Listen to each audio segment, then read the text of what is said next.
5,000 soldiers a week on average.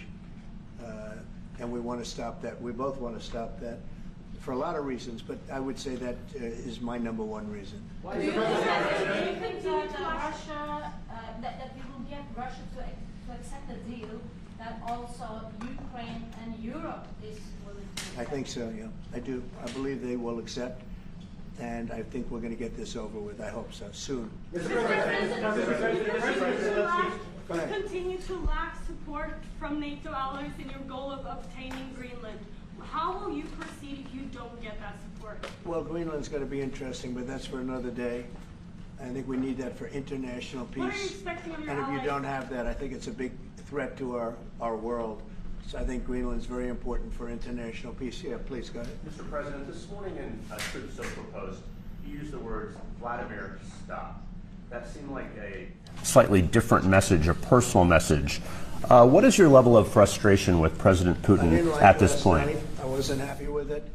And we're in the midst of talking peace, and missiles were fired. And I was not happy with it. That's what I meant, and that's, you know, what it said. I assume that's what you mean. Sorry, Yeah. if I the assume. bombs keep falling, will you consider additional sanctions toward Russia, or what will you do if President Putin? I'd does rather not answer respond? that question in a week. I want to see if we can have a deal. No reason to answer it now, but I won't be happy. Let me put it that way. Things will happen. Mr. President, why are you not putting more pressure on Russia? I know a lot of Europeans. Putting a lot of pressure. You don't know what pressure I'm putting on Russia. They're dealing. You have no idea what pressure I'm putting on Russia. We're putting a lot of pressure. Can you maybe tell us that? What kind of We're pressure putting are a you lot putting of on pressure on Russia, and Russia knows that, and some people that are close to it know, or he wouldn't be talking right now. The Prime Minister understands that better than anybody. He wouldn't be talking right now. He's talking, and we're putting a lot of pressure. I think he wants to make a deal. We're going to find out very soon, but it takes two to tango, and you have to have Ukraine want to make a deal too, and they're being hit very hard, and I do believe they want to make a deal. Mr. President, Mr. Prime Minister, if I may. You said that the Ukraine have to give some territory to win peace, among them Crimea. Do you stand by that? And I know that the former NATO General Secretary today has told you that he does not agree, and he believes in territorial integrity of the Ukraine. How will you deal with that with your allies? And do you Well, stand by that Ukraine have to give? Former Crimea Secretary to General peace? happens to be right here, you know, so they can't put words in his mouth. He's been a great general, frankly. It was because that's what you are. Really, you're a general. But he's been a great Secretary General. We had a tremendous relationship, very successful, and I think he could speak for himself. He's right here. But do you still agree that Ukraine have to give some territory away to win peace? Well, it depends what territory. They've been fighting. They've lost a lot of territory. And we'll do the best we can, working with Ukraine. We'll do the best we can. But they lost a lot of territory. When you say Crimea, that was handed over during a president named Barack Hussein Obama. That had nothing to do with me, Crimea. That was 11 years ago with Obama. And they made a decision. There wasn't a bullet fired. There was no fighting. There was no anything. They just handed it over. Now they say, well, can you get it back? I think that's going to be a very difficult thing to do. That was given by Barack Obama when he was president, not by Donald Trump. Thank you, Mr. Mr. President. President, you had a long You have meeting, peace Mr. President. proposal that you put on the table. It's a 30-day ceasefire proposal. Your national security team presented it to both Ukraine and Russia. 2 months ago, Ukraine agreed to that ceasefire proposal immediately. Russia has not. And my question is Russia the obstacle to peace based upon that, just getting to that 30-day ceasefire? I don't think so. I think that they both want peace right now. They're ready to do something. We'll see what happens. Complicated, very complicated. But I think they are both very much looking to make a deal. Marco, what would you say? Well, first of all, what was put before our partners was options to discuss about things that it would take to end a war. This war is endable. Both sides just have to agree to it. We've shown them a pathway forward. We've discussed those ideas. There was a good meeting yesterday. There'll be good meetings over the weekend. We've shown them the finish line. We need both of them to say yes. But what happened last night with those missile strikes, should remind everybody of why this war needs to end. It's horrible those missiles landed. What's even worse is there are today people that were alive yesterday that are not alive today because this war continues, and the president wants to stop it. And everyone should be thanking the president for being a peacemaker and trying to save lives. That's what we're trying to do here. It's not our war. We didn't start it, as you know. But we're trying to end the dying. We're trying to end the destruction. And we've shown the path forward. We can see the finish line, but both of them have to get there. We're going to do everything we can to help them get there, but they have to ultimately say yes. Both And of we them. are using a lot of pressure on both. You know, if you think we're just in there because we're nice people, and we are nice people, but we're using a lot of pressure on both. What had a long concessions, meeting. Mr. President, and to your national security team, what concessions has Russia offered up thus far to get to the point where you're closer to peace? Stopping the war, stopping taking the whole country. Pretty big concession. Mr. President. President, if you are going to take down the tariffs, what do you want Norway to buy more of from the U.S.? To buy more? Well, you don't need snow. You don't need skis. You don't need ski champions either, right? You have a lot of them. We just want to keep the relationship the way it is. We've had a great relationship. I think now maybe closer than ever, but we've had a great relationship with Norway. I think just keep it the way it is, kid. You can't do better. Really? Not even by, say, Well, if they want to give us some additional concessions, that's okay. You can't do much better. Yes, yes. Mr. President, you've had a long meeting with Norway today. You said that Norway is doing a lot of things right, but on the Ukraine, if I can ask both you and the Prime Minister, did you find common ground today on Ukraine and the peace plan? Totally. It's totally common ground. The Prime Minister can speak about it, but I can just say he wants to see people stop dying more than anything else, and he'd like to see it end. He's going to help us end it. Mr. President, Can I say that to move towards an end of this war, U.S. engagement is critical, and President Trump made that possible. That is clear, that is obvious, it's really happening.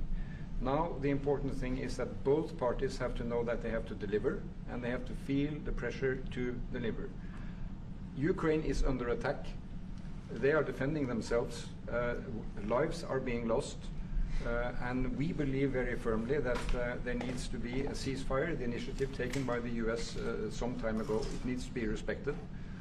And then to move on to something which both parties can own. That is the complicated part in such a dramatic war. And here I believe Europeans and Americans working together, as we do much closer now. I salute the team of President Trump of being, open in that process. We had a good discussion on this today, and then we have to move on, and we cannot lose time because this is too much drama happening. One thing is people losing their lives, but it is a bad thing for Europe, and it's a bad thing for the world to having such a broad conflict going on. It can have ramifications far beyond Ukraine. Mr. President, follow-up question. Sir, Mr. President, I forgot my question. I wanted to ask about. It's all right. That happens to the It best happens of us. sometimes, yeah. No, Mr. President, I wanted to ask about the. Zelensky has said that he wants more Patriot missiles. So far, has been no response from the United States. If the United States decides to pull out of negotiating for peace, trying to broker peace, does that also mean a no on Patriot missiles, a no on sharing intelligence with Ukraine? Let's see what happens. I think we're going to make a deal. And if we make a deal, that'll be wonderful. We won't have to worry about your question. You can ask that question in 2 weeks, and we'll see. But I think we're getting very close. The Prime Minister feels the same way, and we'll hopefully not have to answer that question. Mr. President, Norway is the third country to be officially invited to the White House after Liberation Day. Why did you invite Norway so soon to the White House? Because I like them. And I like your Prime Minister, and I like the way your government runs, and I respect the King. He's highly respected in Norway. It's a great thing, not an easy thing to do. He's done a great job. Yeah. Would you like an invitation to visit the King? Absolutely. You get me that invitation. I just told the President he's welcome to visit Norway. President Trump, first like farm Yeah, you said before that you like the Norwegian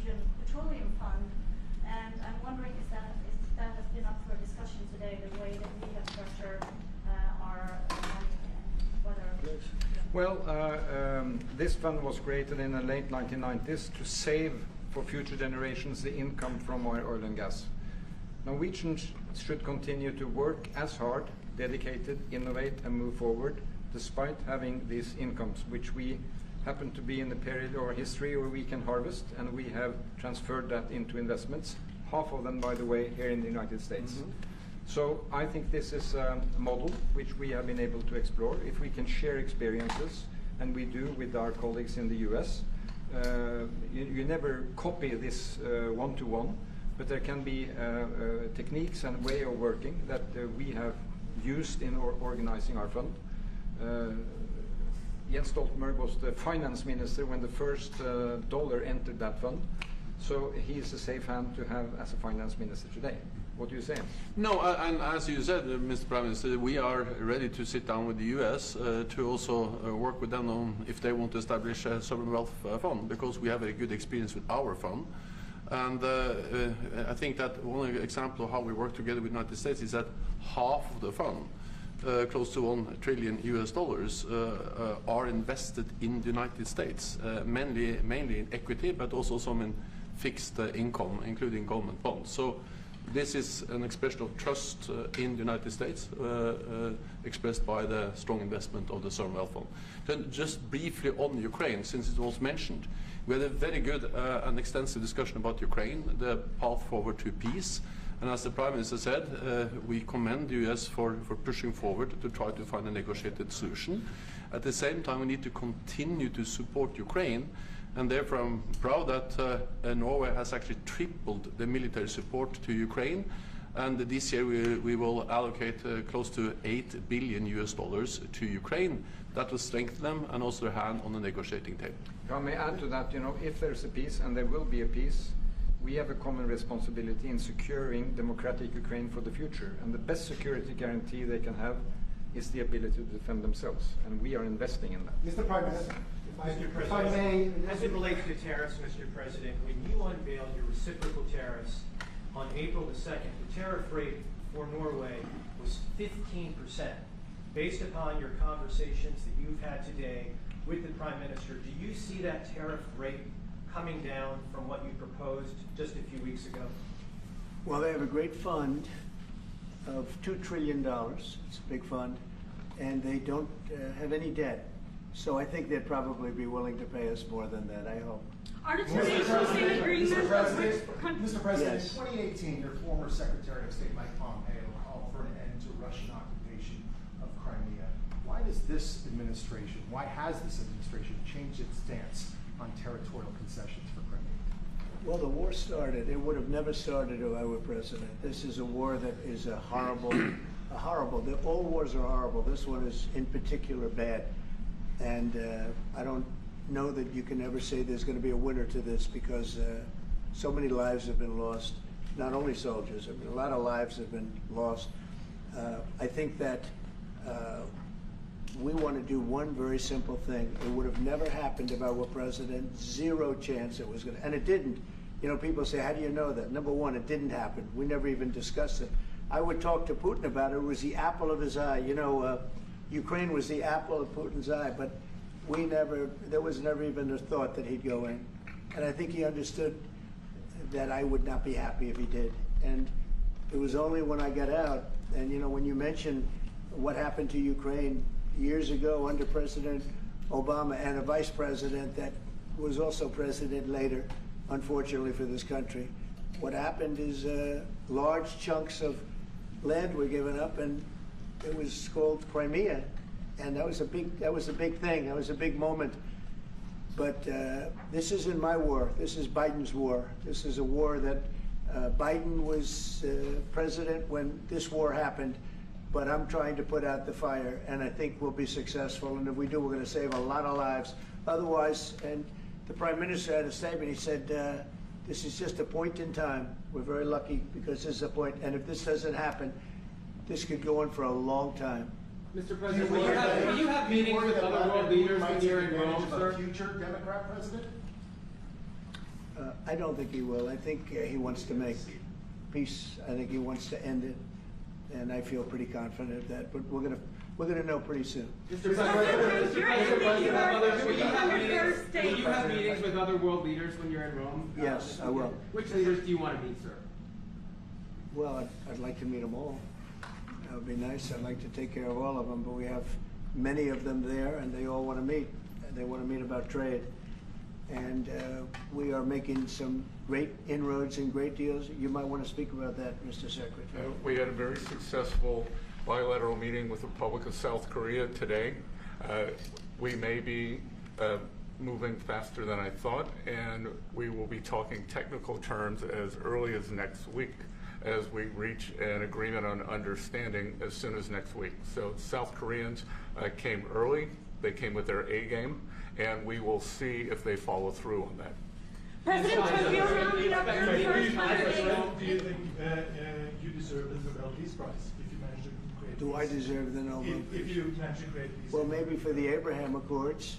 I don't want to get ahead of myself in this one, but they say for the Abraham Accords, and by the way, speaking of that, we're going to be filling it up. A lot of countries want to come into the Abraham Accords. You know, we have 4, and Biden did nothing on that one too. It's the same 4, but they're great countries, and they were brave doing it, and it's worked out very well. And we're going to be filling up the Abraham Accords. They're going to be, I think, filling it up very rapidly. Marco, Mr. President. could you say something about that? There's great, enormous opportunity to grow the Abraham Accords. But I would just point to one thing. Of all the leaders in the world today, no leader is working harder to prevent wars or end them than President Trump is right now. I mean, that's why we're talking to Iran. That's why we're engaged with Ukraine and Russia. It's the desire to prevent these wars from breaking out and to end the ones that exist already. And again, I just think it's tremendous for our country to be led by a president who desires to bring peace and establish peace and protect peace. So it's hard work. Mr. President, Marco just mentioned something that maybe we should talk about for just a second, if we could, Mr. Prime Minister. And you're involved in it too, because you've been involved in the world and peace. But I think we're doing very well with respect to Iran, and we're having very serious meetings. And there are only 2 options, and the one option is not a good option. It's not a good option at all. And I think we're doing very well on an agreement with Iran, but that one, we're doing a lot of things, I will say, but that one is well on its way. We could have a very, very good decision, and a lot of lives will be saved. Mr. President, on the economy, there was a slowdown. Mr. President, on the economy, there was a slowdown as it relates to home sales in the month of March, the slowest pace since 2009. Is that an economic indicator, and perhaps the Treasury Secretary can weigh in on this as well, is that an economic indicator that concerns you about the broader U.S. economy? No, they had very good numbers on housing today, extremely good numbers, and that's despite interest rates, because, you know, if you look at what happened, everyone said, oh, I said I was going to get prices down. I did. Energy just hit $1.98 in a couple of states. It's way down. Energy's down, and we're about $64 a barrel. When I came in, and we were looking at $89, $90, $95. And by the way, that helps us solve the war too. Having those energy prices is a big incentive for Russia to also agree with solving the war problem. Groceries are down.